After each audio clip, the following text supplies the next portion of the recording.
Greetings, programs, and welcome to Stegosaurus Studios. My name is Mike, and I'm out here in the shop on a very dreary, wet, rainy day. So we're going to do droid things because that's what you do when it's raining. This is episode 10. We're going to do some testing of the left wrist. We're going to test it with the wrist, the motor, and the transmitter. That's good. That's forward progress. But I've actually done the testing already. There's some issues, and so I'll delve into those. So let's get to the content after the whirly dinosaur. All right.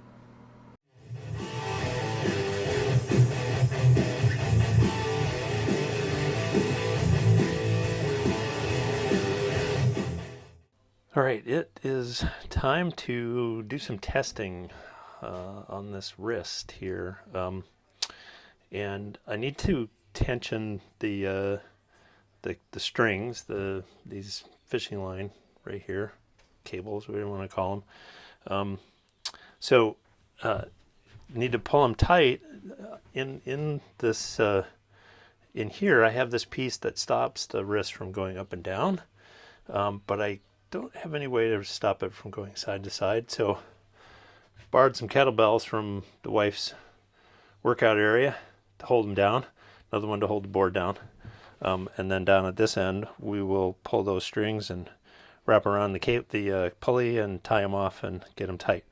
They don't have to be like perfectly tight because we can move these tensioning towers in and out once I've got them tied off to take up any slack. So anyway, working on that, and hopefully you're not hearing the neighbor. He's got his music playing and he's serenading us with Led Zeppelin right now. So that's it. All right, so I've relocated from the shop after doing the tensioning. Got it hooked up to the Mac just so I can see what's going on. I tested it already. I usually do off camera just to make sure I don't let like blue smoke out. And so my wife is saying, that's not a win? And I'm like, no, it's not. So maybe it's a partial win. I don't know. So anyway, I wanted this to be centered. So the joystick is centered, but the hand is not.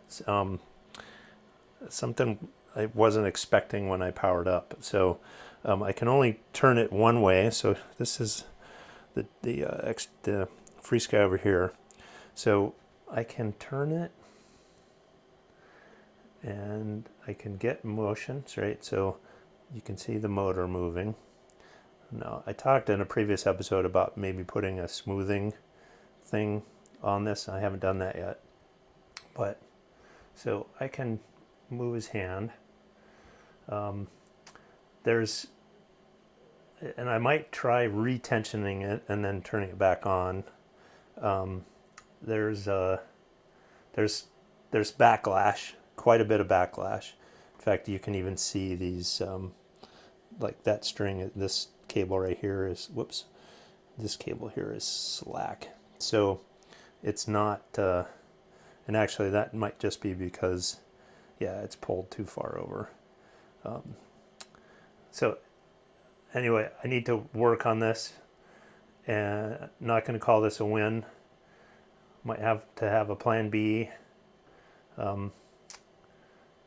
And I'll be back with another video, hopefully. All right, so this is what I've done. Basically, I powered it off and then decided to power it back on and recenter the hand with the power on. So the motor actually, when it's in position mode, which it is, it will try to hold position. So if you were to grab it by your hand, you would feel the motor resisting as you tried to turn it. So I use that to help with the tensioning. So I've got it, it's not 100% straight. The camera doesn't really show it, but it's close. And then I've taken the tension out. So now I'm getting much better action. There's still a little bit of backlash.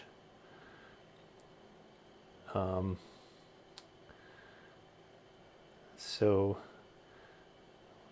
and I think the the thread maybe is getting caught on some of the internals, because if I move it to this side and just let go, it takes a little bit for it to center. Same thing on the other side. Oh, and now somebody's joined us. Look, I'm recording YouTube video, and Jessica Sai just came in. So we're testing the, I don't know, can you see? Oh, you probably can't see. I'm testing his dummies waving. And it's, right on. and it's working. It's waving. Sweet, okay. Wow, and now James is here too. It's a crowd. So yeah, for Hey, how's it going? good. So for the people that are watching on YouTube, we have a regular Google Meets call, and that's what that is. That just popped up on the other computer. So anyway, I will finish up this video. It's better. I think I've got some work to do, and like I said, I have work to do, but promising. So, all right, that's it. Okay, so I've got my list here of things that I want to talk about. First up is you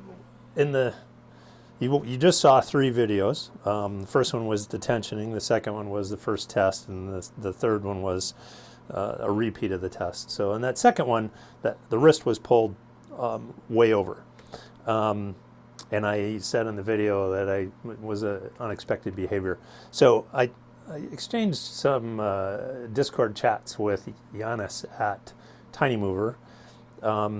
He explained how things work on Power Up, and I did not understand this. So the way it's set up is on Power Up in your code, the code was written to set the Tiny Mover board to closed loop control. And when it does that, it actually looks at the encoder position and it sets the set point to that position. And so that way on Power Up, there's no unexpected movement. Now I had that in the code, which is fine. That's good. But I then, because I didn't understand how it worked, I took the range.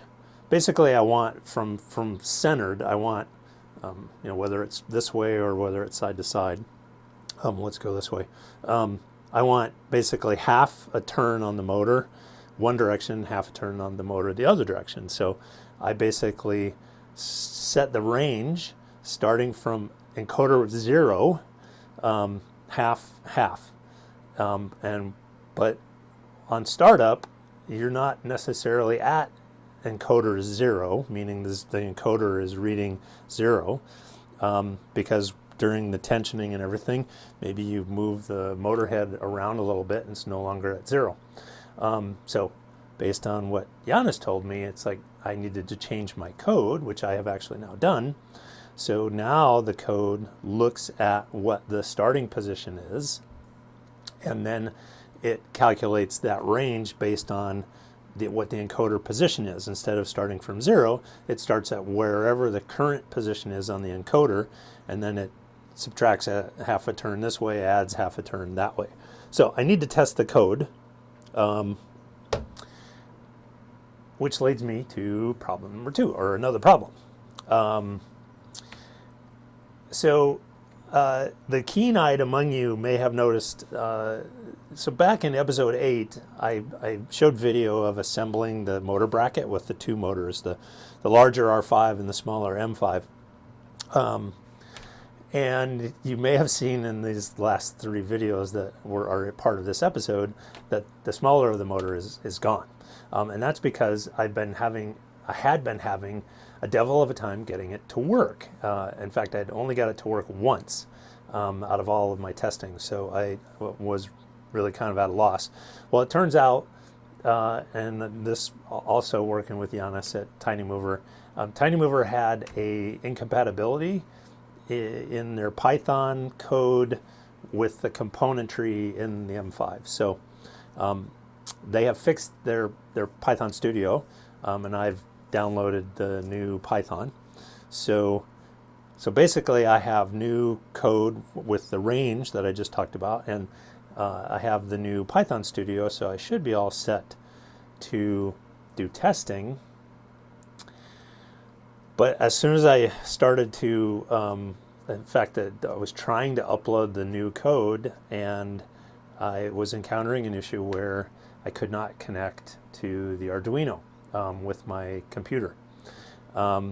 And I rebooted the computer. I tried multiple times rebooting the Arduino. I could never get it to connect. I'm not that experienced with, I write code like I'm a hacker, meaning like I'm a bad hacker. I'm not like good at this stuff. So I reached out to my good friend Neil and said, hey, what's going on? And Neil said, oh, it's a common problem with Arduino. You just double click the reset button, it'll put it into bootloader mode, and then you can upload. And so I did that, and halfway through, so I double click it, it connects to the board. Yay, that's great. But then so you hit upload and it compiles, and then as soon as it starts to upload, it does a CPU reset and it loses connection. So, and then the upload fails. So back on, back talking to Neil, what the hell's going on? And Neil explains that, again, this is a common issue, I guess, with Arduinos. So you need to press the reset button just at the right moment to get it over the hump. So basically after it compiles, but before it starts to upload. So I've done that. It looks like successfully 3 times, and I get nothing in the serial monitor. It looks like it's connected, looks like the upload works, but I get a spectacular, stupendous amount of nothing happening. So I can't test anything. So what I'm going to do is I'm going to jettison the Arduino completely. So I'm going to switch to an ESP32. So they don't suffer from the magic voodoo reset button issue like Arduinos do. And they can still communicate on CAN bus, which is good. So ESP32, you need to get a CAN transceiver, and they're easy enough to buy all on Amazon. So I need to order the ESP32 and the transceiver and get that here, and then load the programming. The code, I'm not even sure it has to change at all. It's very similar. I actually won't place the order for the ESP32 for 2 weeks because in a week I'm going on vacation and I don't want to be gone. About the last week before I leave on vacation, I don't order things, from Amazon, so that they're not sitting on the porch while we're not at home. So when we get back from our vacation, I'll order that and get that in, and then hopefully repeat all the testing you just saw. Maybe even with both axes, with both motors installed. Knock on wood. Hopefully that'll be the case. So that's the situation on testing. And then I got one last thing to talk about. I know I've mentioned this a couple of times, but I never really showed how they work, about how movement stoppers, so that it freezes. And actually I created a new one, so I thought I would go over that. So this is a wrist. This is actually the right wrist, but they're interchangeable. So it's got motion this way, and this piece right here slides in underneath the gimbal and snaps into place right there, and that prevents the wrist from moving that direction. Now, I had that in the video, you saw that, but I said I was using, remember, those kettlebells to stop this. So I created another piece that essentially does the same thing. It snaps in here and it stops the wrist from moving completely. So now it's frozen in both axes. So that'll be quite useful during the tensioning stuff, because the tensioning is it's a pain in the butt to get it done. I need to work on maybe some improvements to that, but so I have no idea how long this episode's going to be. I think the previous videos altogether were about 6 minutes. So however long I rambled on here, plus the intro, this will probably be the end of this episode, episode 10. So catch you next time. Thanks. Bye.